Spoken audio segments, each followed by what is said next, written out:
For my capstone project, I'm focusing on Hannah Höch as the inventor of photomontage. While she's given partial credit along with her fellow Dadaists, the argument can be made that she was the primary and lone inventor and not given full credit due to the socio-cultural system in place, as well as her male peers falsely claiming credit for themselves. As far as her background, she was born November 1st, 1889 in Germany. She was born into a middle-class family and attended an all-girls school in Germany until her parents took her out of high school at 15 to take care of her younger sister. In 1912, at the age of 22, she went to art school in Berlin and studied glass design. She also focused on woodcutting and linoleum block printing. When the war hit, she was forced out of Berlin, but she would later return in 1915 and re-enroll to continue her studies. This time she focused on painting and graphic design. She found her niche in the Dada circle. She was introduced to the Berlin Dada circle by Raoul Haussmann, who she met when she was still in school.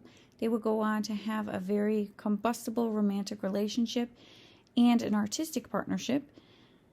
He introduced her to the Dada circle, and this circle included fellow artists George Grosz, Wieland Herzfeld, and his older brother John Hartfield. She was the only female member of the group. The Berlin Dada members, including Hannah, were given credit for the creation of photomontage. She states that Dada photomontier set out to give something entirely unreal all the appearances of something real that had actually been photographed. Hannah states in an interview that the idea for photomontage was brought to her attention when vacationing with Raoul in the Baltic Sea, where they would see a trick of the official photographer of the Persian Army Regiment. They used to have oleolithographed mounts in which the photographer would have a set up of uniformed men already with their faces cut out. He would then place portraits of customers' faces within the scene, then they would color them later. She considered this primitive photomontage. As simple as it sounds, let's go over a little bit what photomontage is. So basically, it's a cut and paste aesthetic. It's kind of similar to collage, except they did this by cutting and pasting from newspapers, books, posters, magazines, leaflets, or really anywhere they found inspiration. And they would take these cutout images and paste them in a way that didn't make complete sense. So she would put, for example, here, a man's body on a woman's head, something that didn't match, but it was used to state something totally different. One idea behind photomontage was to use something composed by a machine, a nod to modern industry, cut that up and transform it into something that no machine could compose. From 1916 to 26, she worked at a Berlin magazine publishing house, which was comparable to Vogue. She wrote articles on design patterns for women, different sorts of crafts like knitting, crocheting, embroidery, and that position gave her access to a lot of supplies and images and text that she could use in her work. This is one of the reasons that I feel she was the main creator of photomontage and had a larger role in the creation than her male co-creators. When I say she's given partial credit, I do so because there were others trying to take credit for the invention of photomontage. One was her romantic partner, Raoul Haussmann, who claimed that he also invented photomontage. Sometimes he says that this was with Hannah on the trip that she references, but in less detail. Sometimes he states that he was doing a primitive form before then. Upon returning from said trip, Hannah jumped right into photomontage and was a main producer of it. She had a strong belief in and enthusiasm for the new form and seen it as having great potential in the ability to alter conditions of the art world. The same cannot be said for him, however. He does not seem to have the level of interest in photomontage that an inventor would have. He did a lot of work with sound words or optophonics. His primary focus within the Dada group, and arguably he was the leader of the group, was expansion, and he found this with photomontage. However, this does not necessarily make him the founder of photomontage. I argue that as her partner, that was known for being turbulent and violent. It is said that he was also physically violent towards her in their relationship, and would often, when they were at odds with each other, talk down on her and disregard her as an artist, peer, and member of the Dada circle. Often, when Höch would leave Hausmann and their relationship altogether, he would manipulate her into coming back while still refusing to leave his wife. They actually would go on to get pregnant twice, and both times she would have an abortion. He thought so low of her at times that he would often fantasize about killing her. I do not see it as a far stretch to assume that he would take credit for something that was not his. Her work is more of an elaborate and recognizable work of photo montage. While he seems to toy with the idea, in this picture of both of them, to the left of him, we see one of her works, one of her most well-known works. And to the right of her, we see a smaller work of his that has less photo montage detail. Unfortunately for Hannah Höch, Hausmann was not the only artist aimed at stripping her of her credit for the creation of photo montage. Artist George Gross claims to have invented the idea of photo montage before Höch or Hausmann with his friend John Hartfield. In 1958, in an interview, he suggests that he did photo montage or something like that 60 years prior. Looking at his previous works, it appears that he was referring to his scrapbooks. However, that would have made him 5 at the time. Also, elsewhere, he claims that they both, Hartfield and himself, invented it in 1916 in his South End studio, where they just happened to stumble across a gold mine. And this would have been just 2 years before Höch and Hausmann were credited with the invention, while Höch was representing the new woman in themes of gender equality, as well as commentaries on political, societal, and war issues. Gross was representing women as prostitutes in misogynistic ways, and themes of politics and war in an antagonistic way, which would result in him getting prosecuted in 1928 for blasphemy. Even more bizarre is that he credits the idea as being inspired by a tea packet that was sent to him, with no mention of photography at all, and no one to back up his story, not even Hartfield, who he claims was the co-inventor. It's a hard one to believe. While some viewed photo montage as just another form of collage of nonsensical cut and pasted images, it was anything but that.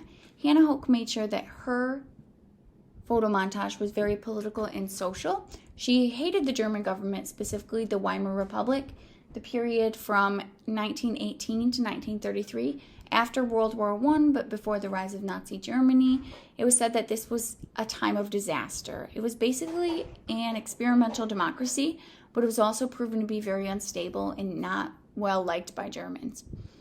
In this work, she pays close attention to the entire work as well as the individual parts. She leaves space between some images to do this.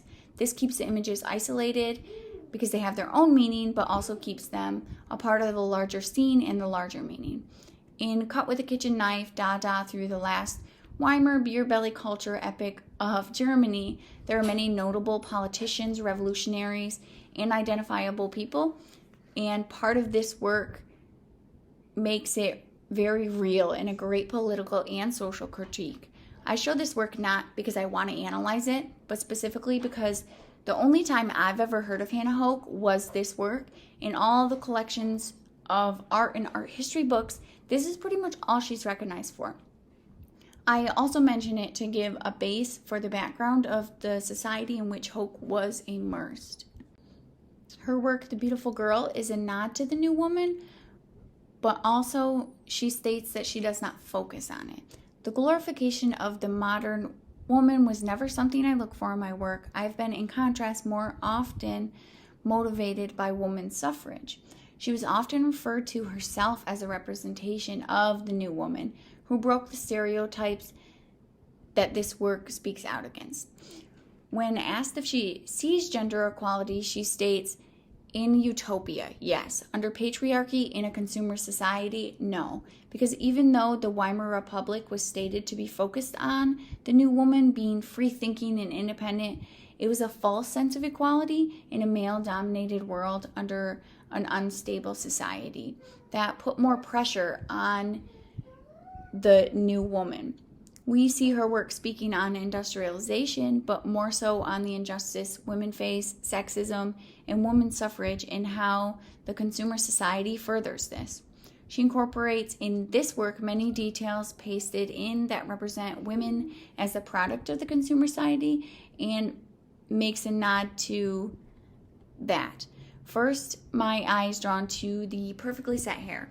This can represent ideas of conventional beauty. However, the face made up of an advertisement represents what drives the ideas of conventional beauty.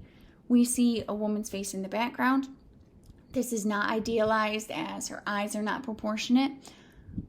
Höch often removes faces or made features distorted to give the feeling of confusion of what a woman's role was, as well as making idealized women fragmented and unrelatable.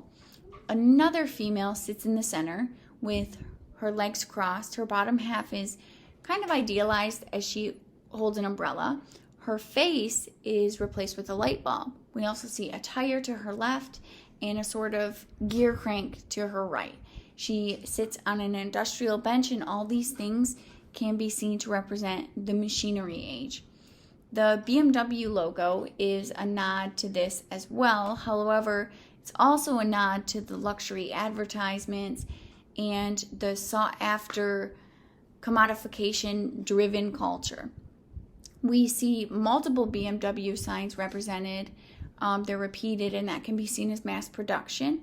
Also, BMW, because those were popular in Germany, and it was actually seen that those were one of the ways to boost the struggling economy. The clock, I feel, represents how women view time and aging. We see the ideas of what is considered conventional beauty, and we see the irrationality in her work mirroring the irrationality of the society of the time. She was an innovative personality within the Dada, and being the only female member was able to give the vital female perspective in an unjust male-dominated culture. I feel she was not highlighted as much as her male counterparts for a few key reasons. One, she was a woman in a male-dominated society and field. They had no reason to value the woman's perspective. Two, she was resilient in her outspoken works that criticized themes of politics, social, and economic injustices, among many others. Hannah Höch agrees that the notion of injustice, as she states that most of our male colleagues continued for a long while to look upon us as charming and gifted amateurs, denying us any real professional status. With that, it's safe to say that she was undervalued and deserved more credit.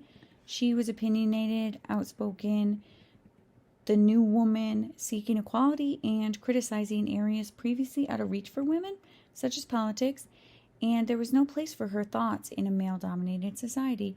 We see through this how others were gunning to steal credit for the creation of photomontage in order to gain their own notoriety and fame.